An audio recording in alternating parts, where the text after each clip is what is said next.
I'd like to do several devotions on Psalm 23. My name is Dale Brown, and I get to be the pastor here at Community Church. When I was in confirmation as a teenager, I had to memorize Psalm 23. And I hated doing it because the Reverend Tom Wall required it, and I just thought confirmation should be fun and games. Little did I know that I would learn something. But I have to say to you, these years later, now that Tom is in eternity, and I hope he's listening, I'm glad he had me memorize it. Because many is the time when, as a pastor, I've stood beside a bedside of someone who has died or is dying, or we've stood in a situation where we just didn't know the words to pray. And these words are what come to mind. Psalm 23 is identified as a psalm of David, and it portrays God as a shepherd. And the first line is very familiar. The Lord is my shepherd, I shall not want.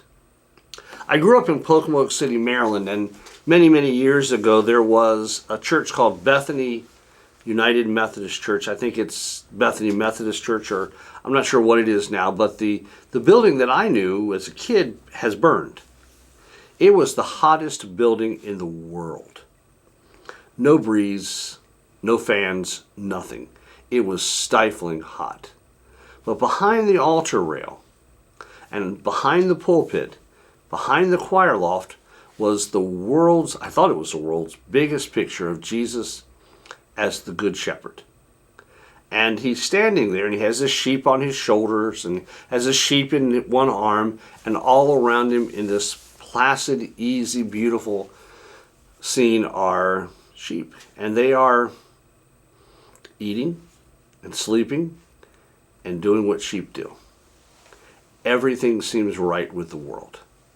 And that's because God is that shepherd who watches over us as his sheep, who provides good water, good food, who protects us from those things, those individuals, those things of harm that would come our way.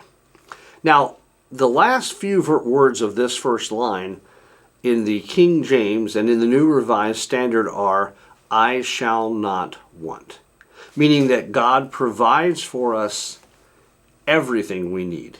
We lack nothing.